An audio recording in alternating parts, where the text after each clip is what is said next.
I slid into the back seat, still buzzing from the party, my dress riding up as I settled against the leather. The driver glanced at me in the rearview mirror, dark eyes catching mine for just a moment longer than necessary. "Where to?" His voice was smooth, deep, with just enough roughness to make my pulse quicken. I gave him my address, but something in his gaze made me wonder if we'd actually end up there. The city lights blurred past us as he pulled away from the curb, and I found myself studying the back of his neck, the way his hands gripped the steering wheel, strong and sure. This wasn't going to be an ordinary ride home. If you're already hooked, smash that like button and subscribe. Trust me, you won't want to miss where this goes next. "Long night?" he asked, his eyes finding mine again in the mirror. I leaned forward slightly, close enough to catch the faint scent of his cologne mixed with something uniquely him. "Getting longer," I murmured, letting my fingers trail along the edge of the seat. The tension in the car shifted, thickened, became something electric. He adjusted his grip on the wheel, and I noticed the way his shoulders tensed. "You know," he said, his voice dropping lower, "there's this overlook about 10 minutes from here. Best view in the city." My breath caught. "Is that so? Want to see it?" The question hung between us, loaded with possibility. I should have said no, should have insisted he take me straight home. Instead, I found myself nodding. "Show me." The road wound upward, away from the main streets, into the hills where the city spread out below us like scattered diamonds. He parked at the edge of the overlook, the engine's hum fading into silence. For a moment, we just sat there, the weight of what was happening settling around us. Then he turned in his seat, really looking at me for the first time. "I'm Ethan," he said, his voice softer now. "Claire," I replied, my heart hammering against my ribs. The space between us felt charged, electric with unspoken desire.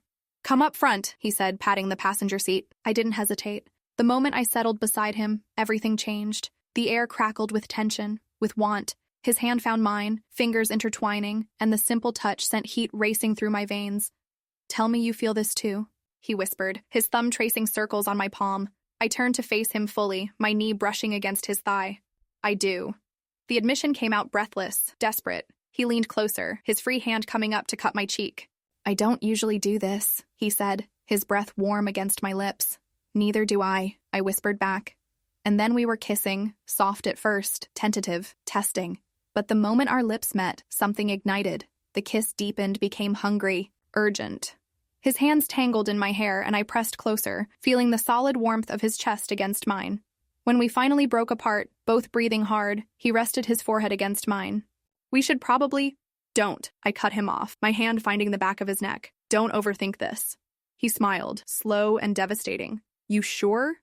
Instead of answering, I kissed him again, pouring all my want, all my need into the connection between us. His hands roamed over my back, tracing the line of my spine through the thin fabric of my dress, and I arched into his touch. The confined space of the car made every movement deliberate, intimate. He pulled back just enough to look at me, his eyes dark with desire. "Back seat?" The question was barely more than a whisper. I nodded, already moving. He followed, and suddenly we were tangled together in the back seat, hands exploring, lips finding sensitive spots that made me gasp and arch against him. His mouth traveled down my neck, leaving a trail of fire in its wake. I tugged at his shirt, desperate to feel his skin against mine. When he lifted his head to look at me, there was something raw, vulnerable in his expression. "You're incredible," he breathed, his hands framing my face. The words sent a shiver through me, and I pulled him down for another kiss, deeper this time, more demanding. Time seemed to slow as we moved together, every touch electric, every breath shared. His hands were everywhere, tracing the curve of my waist, tangling in my hair, holding me close as if he was afraid I might disappear. The city lights below us blurred into streaks of color, the world outside forgotten as we lost ourselves in each other. I'd never felt anything like this. Before, this desperate, all-consuming need that made rational thought impossible. Every nerve ending was alive, singing with sensation as he worshipped my body with his hands, his mouth, his whispered words of praise. "So beautiful," he murmured against my collarbone, and I felt the words vibrate through me, adding fuel to the fire already burning in my core. My dress was pushed up around my hips now, his shirt somewhere on the floor of the car. The leather seats were cool against my heated skin, a stark contrast to the warmth of his body pressed against mine. He paused, looking down at me with an expression so intense it took my breath away. "Are you sure?" he asked again, his voice rough with restraint. "Yes," I breathed, pulling him down to me. "Please." What followed was a symphony of sensation, the slide of skin against skin, the mingling of our breaths, the way he moved against me with such perfect rhythm that I thought I might lose my mind. Every movement sent waves of pleasure coursing through me, building higher and higher until I was trembling beneath him, my fingers digging into his shoulders as I held on for dear life. He was gentle but commanding, taking his time to learn what made me gasp, what made me arch against him, what made me whisper his name like a prayer. And when he found those spots, he lavished attention on them until I was writhing beneath him, lost in a haze of pleasure so intense it bordered on overwhelming. The windows were fogged now, our world reduced to this small space, this moment, this connection that felt both brand new and ancient. I could feel the tension building in him too, the way his breathing grew ragged, the way his hands gripped me tighter, as if he was fighting for control. "Let go," I whispered against his ear, and felt him shudder at the words. When release finally claimed us both, it was with an intensity that left us both shaking, clinging to each other as wave after wave of sensation washed over us. I buried my face in his neck, breathing in the warm, masculine scent of him as we slowly came back to earth. For long moments, we simply held each other, hearts pounding in sync, neither willing to break the spell. Finally, he lifted his head to look at me, brushing a strand of hair away from my face with infinite tenderness. "That was," he started, then shook his head with a soft laugh. "I don't have words." I smiled up at him, feeling languid and satisfied. "Good thing we don't need them," I murmured, tracing patterns on his chest with my fingertip. We stayed like that for a while, wrapped up in each other, watching the city lights twinkle below us. Eventually, though, reality began to creep back in. I had classes in the morning. He probably had other rides to pick up. The magic of the moment couldn't last forever, much as I wished it could. "I should probably get you home," he said finally, though he made no move to let me go. I nodded, even as every part of me wanted to protest. "Probably," I agreed, but I didn't move either. We were both reluctant to break this perfect bubble we'd created, this space where nothing existed but us, and this incredible connection we'd discovered. When we finally did untangle ourselves and get dressed, there was an awkwardness that hadn't been there before. What did you say to someone after something like that? How did you go back to being strangers when you just shared something so intimate, so intense?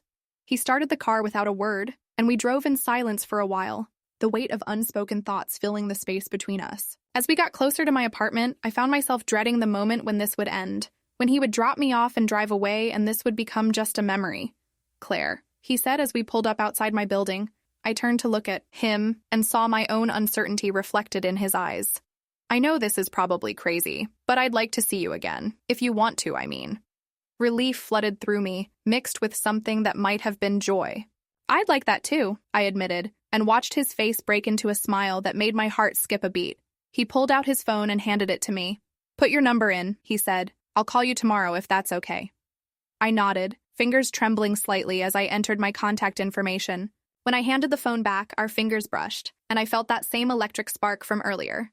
Tonight was... I started, then trailed off, not sure how to finish. "Perfect," he supplied, and I nodded. "Yeah, perfect." I gathered my courage and leaned over to kiss him one more time, soft and sweet and full of promise. When we parted, he was smiling again, and I felt my own lips curve in response. "Good night, Claire," he said as I opened the car door. "Good night, Ethan," I replied, and somehow his name felt like a secret on my tongue, something precious to be treasured. I climbed out of the car on unsteady legs, my body still humming with the memory of his touch. I stood on the sidewalk and watched him drive away, his taillights disappearing around the corner. Only then did I allow myself to really process what had just happened. In the space of a few hours, my ordinary night had transformed into something extraordinary, something that would stay with me forever. As I climbed the stairs to my apartment, I could still feel the ghost of his hands on my skin, could still taste him on my lips. My phone buzzed, and I pulled it out to find a text from an unknown number. "Thank you for tonight. Sweet dreams. Beautiful." I smiled, saving his contact with fingers that were still slightly shaky from everything we'd shared. In my apartment, I caught sight of myself in the mirror and barely recognized the woman looking back at me. My hair was tousled, my lips swollen from his kisses, my eyes bright with satisfaction, and something that might have been happiness. I looked like a woman who had been thoroughly, beautifully claimed. As I got ready for bed, I replayed every moment of the evening, the way he'd looked at me in the rearview mirror, the electricity I'd felt when our fingers first touched, the incredible connection we'd shared under the stars. It felt like a dream, too perfect to be real, but the lingering warmth in my body told me it had definitely happened. I lay in bed that night unable to sleep, my mind spinning with thoughts of Ethan. Part of me couldn't believe I'd been so bold, so spontaneous. That wasn't like me at all. I was the responsible one, the one who always played it safe. But something about him had awakened a part of me I didn't even know existed, a part that was willing to take risks, to chase after what I wanted. The next morning brought uncertainty with it. In the cold light of day, I found myself questioning everything that had happened. Had I been reckless? Was I crazy to have trusted a complete stranger? To have been so intimate with someone I barely knew? The rational part of my brain listed all the reasons why getting involved with my Uber driver was a terrible idea. But then I remembered the way he'd looked at me, the gentleness in his touch, the way he'd made sure I was comfortable every step of the way. There had been nothing predatory about him, nothing that had made me feel unsafe. If anything, I'd felt more protected, more cherished than I had in a long time. My phone sat silent on my nightstand, and I found myself checking it obsessively, waiting for it to ring. Had he changed his mind? Had the magic of last night faded? For him in the harsh light of day? The uncertainty was torture, making me question everything all over again. When the call finally came that afternoon, I nearly dropped my phone in my haste to answer it. "Hello?" I said, trying to keep the eagerness out of my voice. "Claire, it's Ethan." His voice was warm, familiar, and hearing it made my heart skip a beat. "I wasn't sure you'd want to hear from me," he continued, and I could hear the uncertainty in his tone. "Of course I do," I said quickly, then felt heat rise in my cheeks at how desperate I sounded. He chuckled, and the sound made me smile. "Good. I was hoping maybe we could get dinner sometime, somewhere with actual tables and chairs this time." The reference to our unconventional first encounter made me laugh. "I'd love that," I admitted.